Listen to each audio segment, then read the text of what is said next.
G'day, what today's video. Today it's a Spade review on the Nashorn Tank Destroyer. And well, this thing is absolutely awesome. I have to admit that right now. But there are a few issues with it which I'll cover shortly.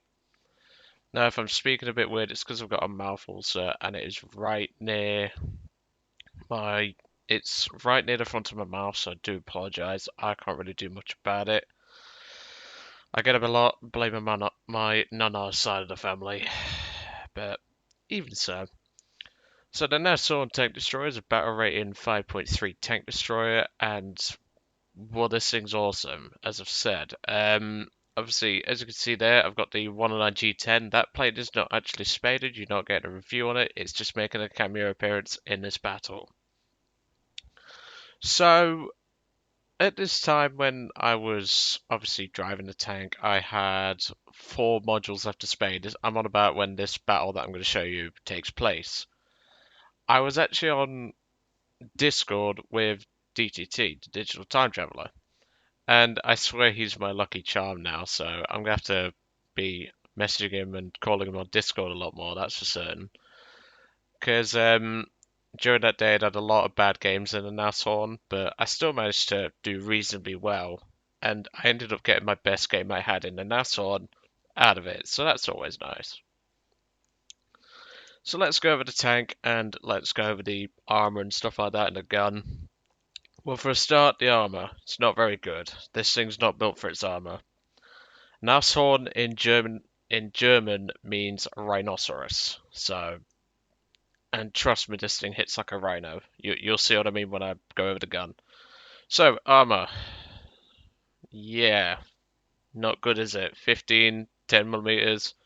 Obviously, the breech is exposed. Yeah, this thing's not built for its armor, is it? Frontal slope 15, driver 30 millimeters, and so is the lower transmission plate, plus an additional 20 millimeters of track armor here. Side 20 and upper side 10. Rear 10, lower rear 20. This thing is not built for its armor, and the underside is 15, so if you've got a big enough high explosive round, you can lob it underneath. And this vehicle can get hull broken, so bear that in mind. In terms of armament, you obviously get the 88mm Pack 43, which I'll go over in a moment, and you get these two 7.92mm machine guns. Now, I don't really use these that much. They don't tend to be that useful. You actually have to turn the hull of the tank in order to use them. So I see them as more of a detriment than actually using them. They may come in handy, but to be honest, I just prefer to use the 88. I don't know about you. So the 88, obviously it's a Pack 43, it's the same one on the King Tigers, and fucking hell, this thing packs a lot of punch. I mean, I obviously have started spading the Sturry Mill, and that thing hits like a train. This thing hits like a rhino should. And Nashorn is a very appropriate name, that I do have to say. So, let's go over the gun and its penetration and what kind of rounds to use. Well, obviously, I'm going to say straight off the bat, you don't need APCR and you don't really need heat. Just use the APCBC round. 237mm of penetration at 10 meters, 108 grams of TNT equivalent. This thing packs a wallop, and it will kill pretty much anything you shoot at. Front plate of a jumbo, yeah, that's going to be fine. M6A1 hull down, yeah, you can go through that, no problem. Obviously, don't hit the 250mm of armor around its gun mantlet, that won't go through. But obviously, the gun sight is very easy to aim, and with this kind of round, you're going to pretty much have a chance of one-shotting pretty much anything you shoot at. APCR, never fired it, but obviously it's an improvement of penetration, not like you need it. Heat, could come in handy for dealing with flak trucks. I personally never saw the need because I just sat back and sniped. HE, again, never fired it, so there's really no point, and even then, you have heat for that purpose. Obviously, as I mentioned, the 109 G10 will be making a brief cameo appearance with the gun pods. I'm not too far off spading it. I'm just taking it slow because obviously I've been working on tank destroyers and stuff like that. This is just in case I die and I have to come back in a plane. So, obviously, as I mentioned, DTT's lucky charm. I swear he was my complete lucky charm. Unfortunately, we do lose the Nashorn, but obviously it's just some premium wallet warring bastard. I swear, like some of the people I've seen the last few days in the Nashorn and obviously now the Story Mill, um, there's been a lot of wallet warriors around this battle rating. I don't know what's drawn them in, but I've noticed an awful lot of them. We're talking guys with T20s, Russian Shermans. In terms of aircraft, you've got Stalin bolts and things like that, and just in general, things like that. So, me and DTT, we were just chatting about normal stuff and everything, and just going across from there. He didn't actually know I was playing until I get my second kill, I think it was. Obviously, we're just yapping and yapping and yapping. We ended up until like 11:30 at night. And obviously, I had college the next day, so I had to go to sleep. But he did say, "Are you going to use this one?" And I was like, I do want to use the cameo appearance by a retard that I had while Spade in the Nashorn. So you'll get that as well as this. So it'll be a 2-in-1 for today. You'll get the Nashorn, and you'll get this Spade review on the Nashorn, and you get the second video, which I wanted to show you, but obviously I had this battle.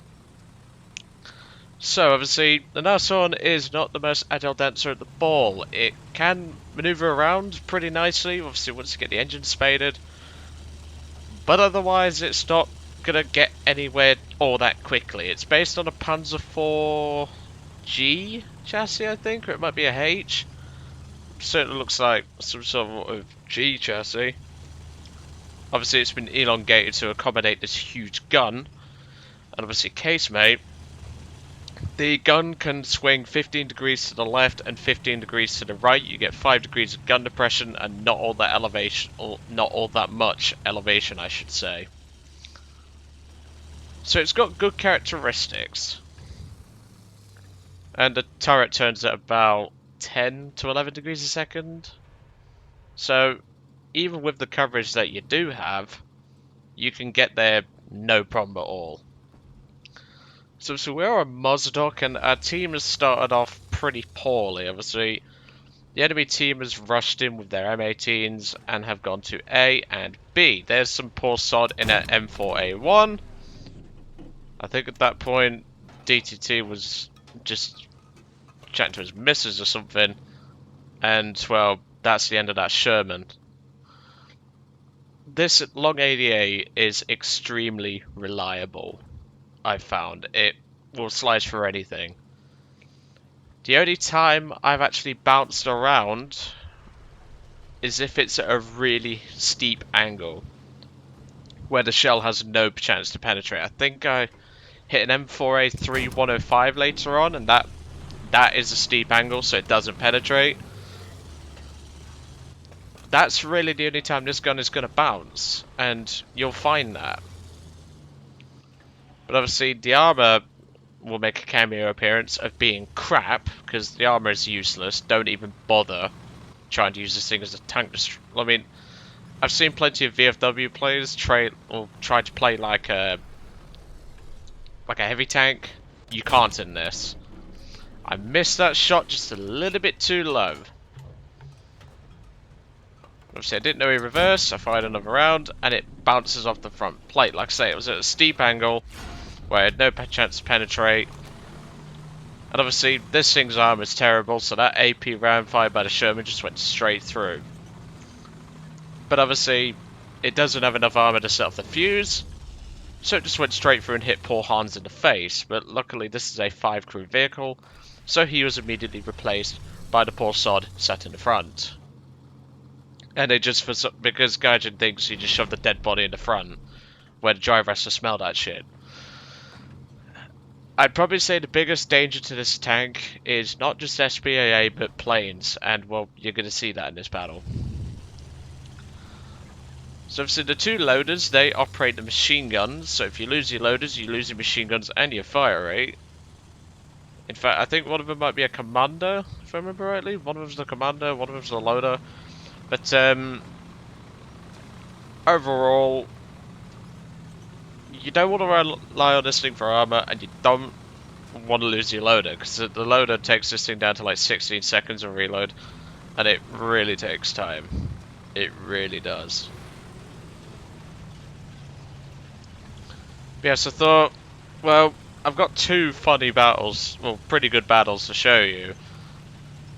Obviously we've got this one, which I'm also using for the review of this tank, and I have to admit, if you're going to play down the, what I call the glass cannon German tank destroyer line, this is a good one to pick up. This one is really good. Your main annoyance, shall we say, will be M18s, but that's pretty standard. Obviously you can see at this point, my gun depression is being annoying, and obviously I was yapping to DTT that I was in game.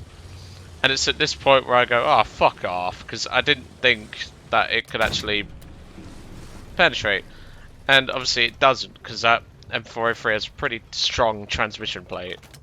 But the second one does go through there, and that's the end of him. What's funny is the VFW is trying to do my job, and yet he's doing a terrible job of it. I think he gets like 1 or 2 kills. He doesn't do much for the team. Let's just say that. At this time of the battle, I had about 4 or 5 mods left, as I mentioned. I got the crew replenishment the game after this one. So there's no spare retard in this battle. Obviously, I have a bit of PTSD from fucking planes in this thing, so you can sort of understand why I looked to see if it was a friendly or an enemy plane. Obviously, I identified it as a doe. I don't know why you'd bring a doe into a freaking, what, 5.7 game? I don't get why you would, but you're cool. But you really do have to watch for planes in this thing. The 7.92 MGs can't elevate all that much, so you got to bear that in mind. So you've just got to go from there. But this is a really fun vehicle to play, I do have to admit that. But obviously, we are going to have to skip forward a little bit, because, well, I'm going to put it on 2 times speed, just in case. But, obviously I'm going to maneuver around a bit, just to get into a better position, things like that. Obviously, B is now being captured. My team is not doing great. They started off pretty poorly. And I was mentioning this throughout DTT on voice call, obviously. I was just yapping about stuff coming up and all that, like a discussion he wants to do on like Chinese aircraft and stuff. But yeah, so we just did that sort of thing. Discussed Voldemort as well, because why the hell not? But obviously, I was looking around, making sure my team's okay and everything. I'm bumping up to 4 times speed now. But I'm just making sure I don't miss anything, that's the thing, because I don't remember this battle all that much. Okay, this is where we engage an M16 and M24 Chaffee. I don't know why you bring a Chaffee. DTT doesn't actually like the Chaffee. I love the Chaffee, but you don't want to bring it against a long 88, 3rd kill. But this thing certainly is a great vehicle in the right hands. And obviously with the second battle that I'm going to show you today, you'll see why I like this thing so much. Just because it's one of those tank destroyers where you can just sit back and you can pretty much just point and click at whatever you want. It's that good, and I just really enjoy playing it. It was very relaxing to play this vehicle, and to be honest, if I could spade it again I would. It was just that fun. However, during the start, my lowest win rate was 8%. That's not 80%, that's 8%.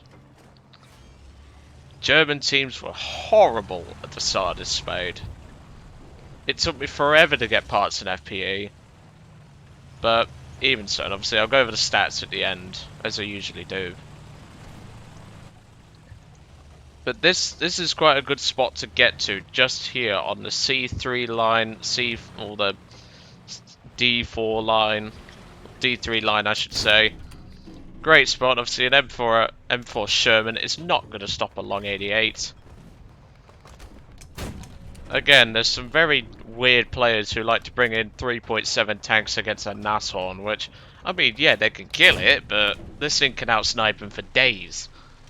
That should have been a hull break, but it wasn't because, well, Gaijin. But the second shot takes out the remaining crew member in the front, and obviously it's only a 3-crew vehicle, and that's my ace. Obviously kill number 4, as I mentioned earlier on the M4. That OJ77 is going to be a bit of an annoyance to not just me, but the VFW. I think he actually kills the VFW, if I remember rightly. Obviously, I didn't know how far he was away, and I thought, yeah, I'll give it a go, see what I can guess.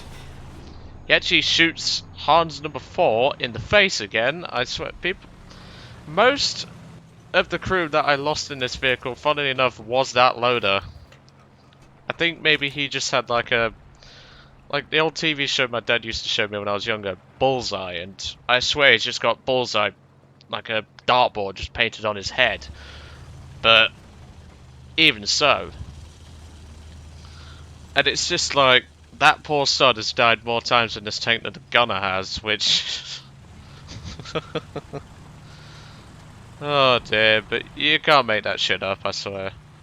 So at this point, obviously, I'm saying to DTT, I have PTSD from P-47s. I died mostly to P-47s because of their rockets, not their machine guns, funnily enough. They fired just rockets at me. But, it's just one of those sorts of things where, like, there's not much you can do about it, unfortunately. So I'm trying to line this little shit up, but obviously, I'm there at this point, like, angle what little armor I have, because obviously you have none in this thing, pretty much. And 50 cal APIT will go right through you, so you do have to angle your armor. You can see what I mean by the elevation of the machine guns. I am miles off from hitting that P-47, but I just thought I'd fire it just to be funny. And maybe see if I could get his attention to put an 88 in his face, but unfortunately he doesn't bite.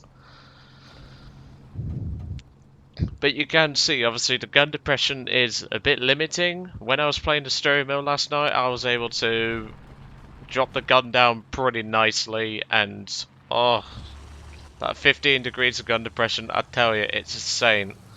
You can just sit behind a ridge and just park the gun at an angle, fire that 128, get a kill, because that thing will kill. And, yeah, obviously, kill number 6. We are getting towards the end where obviously we are going to get revenge killed, unfortunately, so it's going to be the end for the Nashorn very soon, which is, I mean, it was a worthy death. I mean, with the kills that I got, it was well worth it, this battle. Just going to put it on 2 times speed again, just to speed us up a little bit. I could have played this thing a little bit less aggressively, but to be honest, I've played this thing more aggressively, and, well, it doesn't end well, is all I'll say. Anti-air, as I said, is pretty dangerous to you, so do bear that in mind. So I believe there's an M19 that comes up in a moment. Ah, yes, here we are. M4. Killed up a 7. And the M19 is the last vehicle I kill on the Nashorn for being revenge killed. Oh no, never mind. I guess I must... No, I got it in the 19G10, which I'm going to bring out in a moment. Obviously, OJ77 in his P51D10 came back for a revenge kill. At this point, I was checking his stats, and he's a wallet warrior, so I'm there like, right, well, as much as I disapprove of revenge killing, I hate wallet warriors, and I hate revenge killers, so you're going to fucking die. Obviously, I did say the 109G10 will make a cameo appearance, and this by little shit doesn't even know me here. Obviously, he now notices the angry 109, but blew him to bits. That's the end of it. That's the end of him. Sorry, my throat's feeling a bit dry. But obviously, at this point, Eagle Eye in his P40. I don't know why you bring a P40 into this game. It's not exactly... I mean, it can do work, But when you've got a powerhouse like the G10, honestly, this thing's amazing, people. I need to obviously finish spading it, and I can't wait to review it. It is so freaking good. And, well, he felt that one, didn't he? Second air kill. And this is where I get my final kill for the match on that M15A1 anti-aircraft. He was blind as a bat. And well, he regretted that life decision, didn't he? So in total, that's 10 kills. Obviously, the 109 G10 got 3 of them. The Nashorn got 7. Pretty decent result. And obviously, we'll return to the hangar now, just so I can give a final assessment on the Nashorn. But this is getting a 21-minute video almost. But to be honest, this tank is worth your time, and it's obviously worth your time to watch this video. But great tank. Do love playing it. Just don't be that guy to play this in like a heavy tank. You will die. But anyway, we'll go briefly over the stats, and I'll let you guys off. So stats are